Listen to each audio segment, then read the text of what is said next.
apa penyebabnya, dan kita harus bisa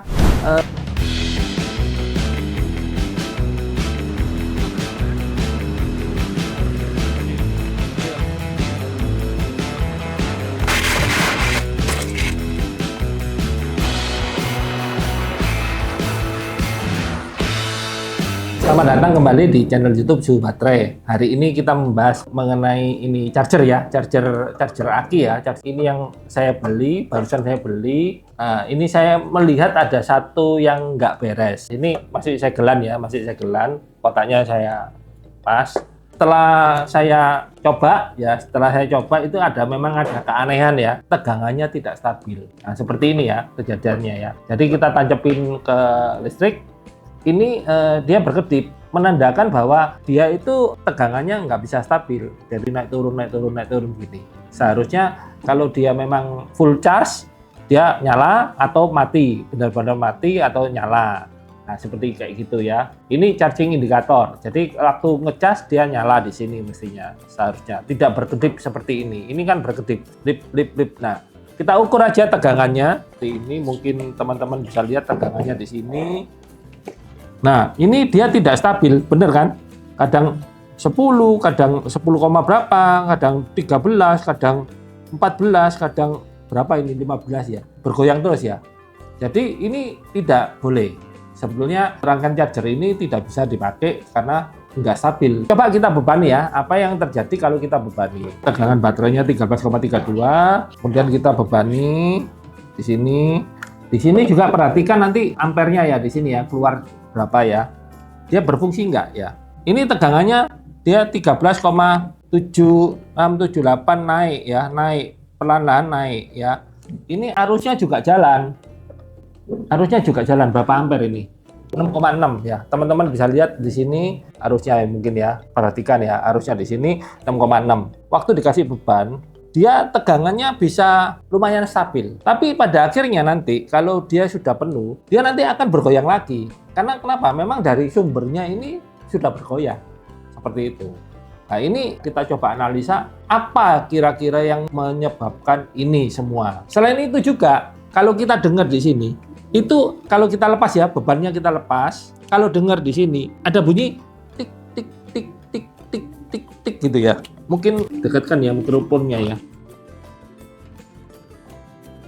Itu pelan kok ya. Nah, ini kita analisa apa penyebabnya dan kita harus bisa memperbaikinya. Ya, untuk memperbaiki ini kita harus tahu rancangannya, baru kita bisa tahu itu kesalahan dari mana. Ini baru ya, jadi ini kesalahan dari apa? Dari komponennya atau dari rancangannya ya. Kita bongkar dulu ya ini ya, kita bongkar. Kita lepas ya segelnya ya. Ternyata rangkaiannya di dalamnya seperti ini ya. Teman-teman bisa lihat. Kita perhatikan, kita cari. Kalau saya ini cenderung menganalisanya ini di IC PWM-nya, Di sini ya, IC PWM-nya yang ini ya, kecil ini ya, yang ini. Ini saya lihat dulu ya. Tipenya tipe apa ya? Ternyata tipe IC-nya UC3842. Kita lihat datasheet-nya ya.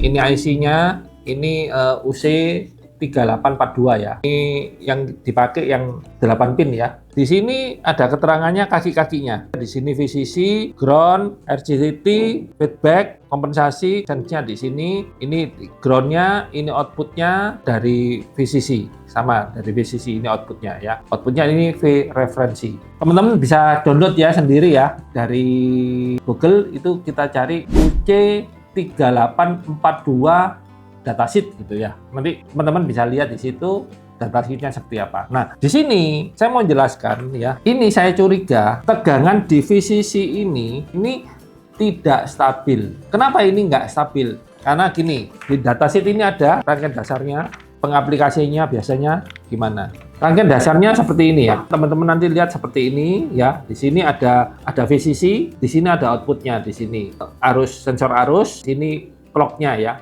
Untuk membentukkan osilasi dia butuh R sama C ya. Makanya di sini tulisnya RT/CT. Nah, timing ya, untuk timing untuk clock. Di sini kompensasinya, di sini feedbacknya. Jadi seperti rangkaian seperti ini. Tapi yang ini rangkaian yang di dalam ini kita lihat kurang lebih ya, ini di Electrobuff ya, rangkaiannya hampir sama, kurang lebih hampir sama seperti rangkaian yang di sini ya. Saya jelaskan begini, saya curiga ini di rangkaian VCC-nya yang nggak stabil, nanti saya buktikan, saya ukur juga ya.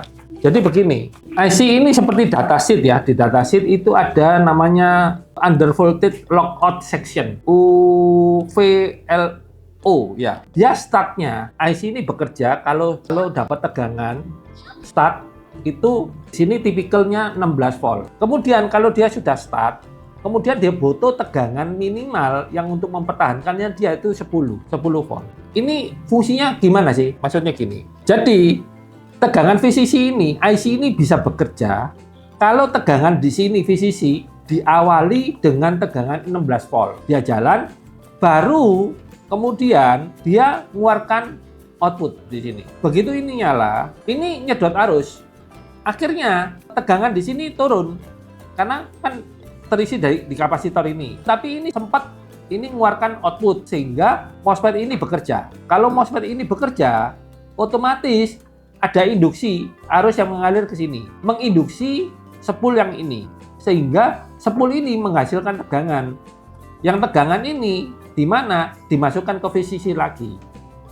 Nah, jadi dia sempat turun, kemudian karena dia terinduksi di sini, dia ngisi di sini ya. Jadi tegangannya turun, seharusnya turunnya nggak kurang dari 10 volt, terus disuplai dengan ini. Jadi dia tetap masih menyala, dia tetap ini outputnya ada clocknya, ada keluarannya. Jadi menghidupkan MOSFET ini bekerja, ngisi lagi di sini, jadi dia tetap menyala. Yang seperti yang tadi yang kita coba ini, kenapa dia bergoyang, tegangannya bergoyang? Karena waktu di start ini ya, dari ini kan R start ya, R untuk start pancingan, karena dari sini tegangan dari listrik ya, ini saya jelaskan dulu. Ini tegangan dari listrik disearahkan masuk kapasitor ini, kapasitor sini. Kapasitor sini otomatis ada tegangan sebesar, karena ini 220, tegangan di sini kita kalikan 1,4142, ya akar 2 lah ya. Kita kalikan akar 2. Kemudian tegangan di sini ini menyuplai IC ini melalui R yang ini namanya R start. Nah, mengisi ke kapasitor sini. Kapasitor begitu diisi, dia tegangannya mulai dari 0, dia ngisi sampai 16. Sampai 16 menyalakan IC ini. Kemudian dari IC ini kalau menyala, dia menyalakan clock di sini, ini jalan, menginduksi, ya ini ada aliran arus mengalir ke sini, menginduksi ke spool yang ini. Menginduksi spool yang ini, dia menyuplai yang VCC ini. Menyuplai ini harus lebih besar daripada yang ini, yang tertera di sini, 8,5 sampai 11,5 ya. Tipikalnya 10, rata-rata maksudnya tipikal biasanya rata-ratanya 10. Nah, tapi ini yang saya curiga, nyuplainya ke sini ini nggak sampai 8,5 atau nggak sampai 10 volt. Sehingga dia mati lagi, IC ini mati lagi. Kalau IC mati lagi, ini terisi lagi 16 volt, nyala lagi, menginduksi di sini, nggak nututi, dia mati lagi. Nah, sehingga makanya tegangannya outputnya yang di sini, dia keluar, mati, keluar, mati, keluar, mati, keluar, mati. Nah, kalau kita kasih beban di sini, otomatis kan dia di sini tegangannya ada drop, nyedot tegangan. Nah, otomatis kalau nyedot tegangan, otomatis IC ini kalau nyala, meninggikan duty cycle-nya. Duty cycle-nya ditinggikan sehingga menginduksi di sini lebih besar. Menginduksi di sini lebih besar, dia bisa keluarnya lebih stabil. Itu seperti itu. Kalau analisa saya, apakah ini benar atau salah? Nah, kita buktikan aja, kita ukur ya. Kita ukur, jadi kita ukur tegangan di sini ya, di VCC ya. Jadi antara kaki nomor 5 ini ground, kaki nomor 5 ground, VCC 7. Nah, kemudian kita juga ukur tegangan referensi. Tegangan referensi itu di kaki nomor 8 ya. Nah, nanti kita ukur apakah ini keluar tegangannya stabil atau dia bergejolak juga. Kalau bergejolak ya ini menandakan bahwa ini nggak benar gitu. Jadi rangkaian yang di sini, feedbacknya di sini nggak benar. Nanti kita buktikan ya. Kemudian nanti kita simulasi, kita suntikkan tegangan di sini, kita suntikkan tegangan di sini 10 volt. Apakah outputnya dia stabil? Nah, itu untuk membuktikan bahwa ini yang nggak benar. Sekarang kita ukur ya, kita ukur. Jadi, ingat-ingat ya, yang kita ukur adalah kaki antara kaki 5, ground, sama kaki nomor 7, PCC. Itu fluktuatif atau tidak, atau stabil. Kalau dia stabil, berarti aman. Tegangannya di sini aman. Tapi kalau dia berfluktuatif, berarti nyuplainya ke sini ada yang nggak benar. Itu seperti itu. Kemudian, kalau dia di sini tegangannya sudah stabil, tegangan referensinya ini pasti keluar ya. Keluar berapa? 5 volt. Kurang lebih 49 berapa gitu ya. Kita coba ukur ya. Ini IC-nya ya, 3842 ya. UC 3842. Ini kaki nomor satunya di sini. 1, 2, 3, 4, 5, 6, 7 ya. Kaki nomor 5 ini ground. Ya, ini nyambung sama yang ini ya. Jadi ini saya buktikan ini nyambung. Ya, ini nyambung ya. Jadi kaki nomor 5 nyambung dengan yang ini ya. Ini ground. Nah, groundnya ini juga nyambung dengan ini. Supaya teman-teman ini gampang ya melihatnya ya. Nah, kaki nomor 7 ya, 5, 6, 7 ya. 7 ini nyambung dengan yang ini. Nah, kaki nomor ini keluar dari trafo ini ya. Ini diode ya. Ini ada diode. Kaki nomor 7. Nah, ini kaki nomor 7 ya. PCC ya. PCC kaki nomor 7 ini ya. PCC ya. Nah, ini seperti ini. Kaki nomor 8 ini nyambung dengan ini. Kaki nomor 8 ini nyambung dengan ini.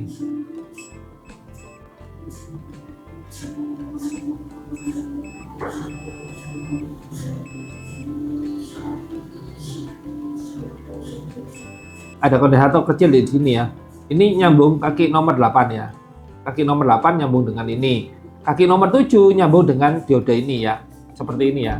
Nah, jadi kaki nomor 7 ini nyambung dengan diode ini. Kalau di rangkaian yang ini, diodenya di depan, R-nya di belakang. Nah, ini bisa teman-teman perhatikan di sini. Ini diodenya, ini R-nya, ini R-nya. Ini ke spool. Ada R, ada diode ini ya. Seperti ini ya. Cuman posisinya aja yang kebalik. Ini taruh di sini, ini R-nya taruh di sini, ya posisinya sama saja. Cuman seperti itu. Nah, jadi kita ukur di rangkaian ground sini sama yang di rangkaian VCC 7 ya.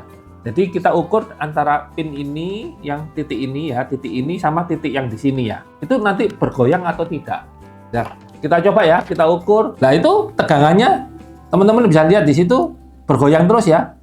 14, 12, 14, 12, 10, berapa itu ya? Bergoyang terus ya. Ya. Itu di kaki nomor 7. Sedangkan di kaki nomor 8 itu juga akan fluktuatif kalau di VCC-nya fluktuatif. Nah, teman-teman bisa lihat ini 2,3, 2, berapa ini. Ternyata tegangan referensinya bukan 5 volt ya. Ternyata tegangan referensinya ini 2,5 kurang lebih. Berarti di sini ada kecurigaan, ini spoolnya ada yang nggak beres. Kita buktikan lagi, kita lebih mengerucut ya. Ini tadi kan di sini ada tegangan 10 lebih. Karena suplai yang di sini ini tidak mencukupi tegangan UVLO tadi itu, under voltage lockout ya. Nah, itu nggak sampai tegangan itu. Jadi dia mati, akhirnya dia mati tegangan di sini. Nah, untuk membuktikan ini, jalurnya ini kita lepas ya. Ya, kita putus, kita supply sendiri dengan power supply ya. Power supply terpisah. Kalau kita sudah, ini kita kasih power supply terpisah, misalkan kita kasih 11 volt gitu ya, atau 10 volt gitu ya. Seperti datasheet tadi ya. Kita kasih tegangan di sini. Nah, kita putus ini, kita kasih tegangan di sini. Apakah ini akan berfungsi? Kita coba. Kalau ini berfungsi, kalau kita supply di sini berfungsi, berarti ini tegangannya kurang tinggi sehingga tidak bisa mensuplai kebutuhannya yang IC ini 3842. Kita coba, kita praktekkan. Kalau sudah beres, nanti baru kita selesaikan gimana, nanti ada solusinya seperti itu ya. Jadi ini ada R yang tadi itu, yang R yang kecil, yang R yang ini, yang R yang ini R ini, nanti saya lepas. Ini saya lepas ya. Nanti saya suntikan tegangan di sini untuk mencapai dia, supaya mencapai PCC yang kaki nomor 7 ya. kaki nomor 7. Kalau kita nanti kita lepas, kita suntikan tegangan di sini, kalau dia aman, bekerja ini normal, tegangannya stabil, berarti ya permasalahannya di spool ini. Tidak bisa mensuplai tegangan yang cukup untuk IC ini bekerja dengan normal. Itu seperti itu. Nah, kita buktikan. Sudah saya bongkar ya dari kotaknya ini ya, saya bongkar gampang ya, supaya kita tekan juga kita juga gampang ya. Nah, jadi saya lepas, taruh bawah dulu, saya lepas ya.